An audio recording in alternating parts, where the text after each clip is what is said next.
Okay, welcome back everyone. Well, this video is about the all-mysterious credit score.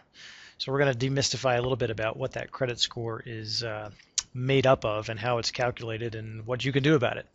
But first, I just want to, from a terminology standpoint, you may have heard of the phrase FICO score. And it turns out that FICO score and credit score are one and the same. And FICO really is just shorthand for a company. And that company is one you may or may not have ever heard of, but it was called the Fair Isaac Corporation. And they were pioneers in this whole concept of credit and credit score and that kind of thing. And so the FICO score bears its name, FICO, and so it's really the same thing though. So when someone says, "What's your FICO score?" They're really talking about your credit score. Okay. So there's some nice trivia. Well, so the first thing we'll cover is who calculates your credit score. And the answer is three primary folks. There are three companies. One is called TransUnion. One is called Equifax. And the third one is called Experian. And these companies are all private. In other words, they are not part of the government. A lot of folks think that credit scores and the government have something to do with each other, but it's not the case. So these are not government companies at all. They are private companies, and their whole job really is to essentially track your credit behaviors. Yours and the other 100 million or more people with credit in this country. And so TransUnion, Equifax, and Experian, they essentially keep a file, and they keep a file of all kinds of things. And so here's, just pretend that this is you for a minute, and you've got a whole group of folks out here called your creditors, right? And you might have a bunch of these.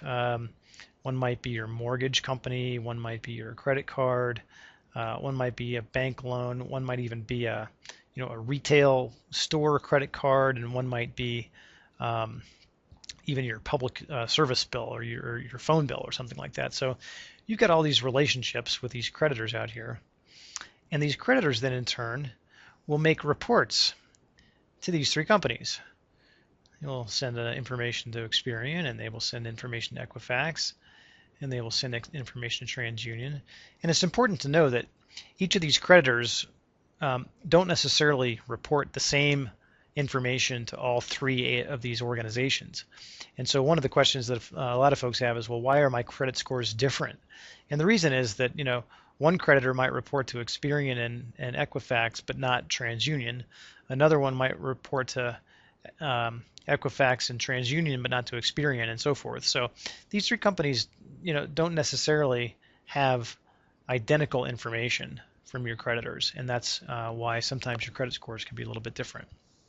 So anyway, so you can see here that there's a big problem with this model in terms of you kind of where you fit in, and you have no control. You have no control over what these creditors in terms of information send out to these three reporting agencies. The only thing you can do is control your relationship with your creditor. This is the relationship that you have some influence over. And we'll talk a little bit about what goes into into actually calculating the credit score, so you can see how important certain behaviors are and how relative to others.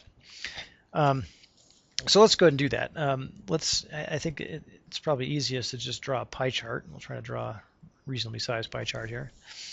And we've got 5 different categories. And I apologize in advance if these lines aren't really perfectly lined up. But we're going to say we've got one here that's going to be about a 35% slice. I'll do 35% there. And then we've got another one that's about 30%, so a little over half once you get done with those two guys. And then we've got one at 15%, which is about half as big as that. And of course, my lines are terrible because these last two were supposed to be 10%, but they're actually bigger. But don't worry too much about that. Just pay attention to the percentages. The 35% here, this is called your credit history. And by the way, just sorry about that, but we're kind of breaking down the FICO score. Okay, and so these are the main 5 inputs that we're going to go through, and you can see already that some of them are more important than others. You know, these two right here on this side form, you know, almost 65% of your total score. So we're going to focus in particular on what those two are. So this first one is the credit history. We might as well just write the second one up here so we can talk about them together. This one is the outstanding balances. Okay, and so again, the credit history. This is really your you know, your history with various accounts, and this is why you never close accounts. So this is the reason we talked about in one of the other videos. You never really want to close accounts, okay? Because you know, as you build time with creditors, having the accounts open for a long period of time is important. So this is, you know, this is time, you know, with each account, with each creditor. Okay, so keeping accounts open, even if you don't have any activity, is generally a good thing. Outstanding balances. This is the roughly 30% limit. And so what we're saying here is if you have, well, let's just say you have one credit card and it's got $1,000 max on it, that at any time you really don't want to have any more than about $300 outstanding on that card. Okay, here's your 30% limit, and it's this outstanding balance piece of the pie. So you can see it's a big deal. So as you creep above 30%, the part of your score that deals with outstanding balances is going to get harmed. And as you can see, again, it's you know, it's 30% of the total, so it can really have an impact on your score quite significantly if your outstanding balance on one or more of your credit accounts gets above this 30% level. Okay, so those two are pretty important. So hopefully that makes some sense. Now, if you add this 15% in here, this is just your overall length of credit history. Length of credit history. And so what this means is this is slightly different than this one over here. This one is really your credit history for each account, and we're talking about, you know, why you never really want to close accounts, so that your credit history with those accounts keeps getting longer and longer. The length of credit history is really just how long have you had credit, generally speaking, right? So the sooner you can get started with establishing some credit, you know, the better this little slice will be. You know, so if you're someone who has never had a credit account and you're 50 years old, you're gonna, you know, this slice is always going to be a challenge for you. Whereas if you start in high school or college with a credit card of some sort, then this length of credit history is going to be certainly be helpful for you. Okay, so these last two things, this is new credit being applied for. So if a bunch of new loan applications are going through, you know, that may have a 10% negative impact on your credit score. And then this 10% is really, you know, kind of the credit blend, if you will. And what I mean by that is it's the types of credit that you're applying for and that you have. And so an ideal credit portfolio really has these factors. You're going to have a mortgage, one mortgage, a car payment,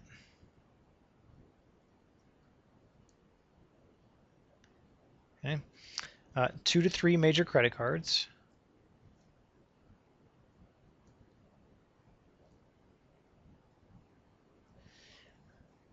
and then maybe a store or a gas card, retail or gas card. Okay. So a mortgage, a car payment, 2 to 3 major credit cards, and maybe a retail or a gas card. That's a good mix. If your blend, on the other hand, is all retail or gas cards, maybe you've got, 5 or 6 major credit cards, that kind of thing, that'll start to impact your credit score negatively. And so you can see though that the whole blend concept is this 10%. New credit is 10%, and again, this is new credit being applied for. So the more applications that you're submitting, that can negatively impact your score by this 10% factor. The length of credit history overall, your outstanding balance ratio of 30%, and then your length of credit history with specific accounts is this 35%. So you can see that it really is it's a longevity thing. When you look at this, this credit history one here, this 35% and this 15%, here you're at 50% of your whole score. That really has to do with time, and so there's not much you can do about.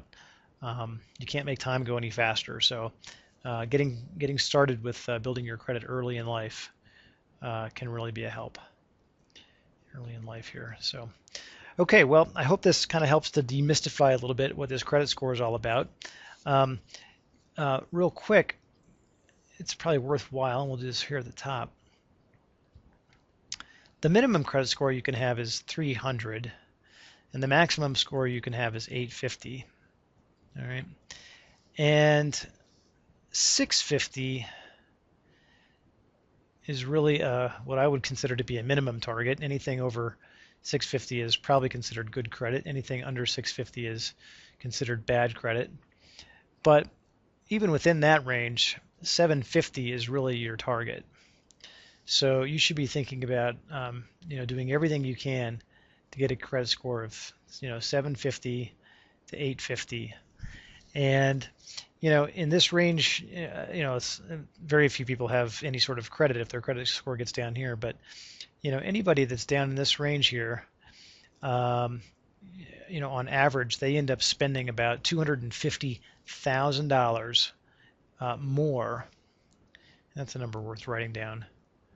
$250,000 more in the form of higher interest rates and insurance payments and that kind of thing, if their credit scores are down here in this area, than someone who is up here in this area. So really encourage you to look at all these 5 factors of your FICO score and see if there's any that you can be working on to help increase your score. And if you can get to the 750 or higher level, then you're going to really be putting yourself in a good position. So, okay, well, anyway, thank you for your time, and we will see you in the next video.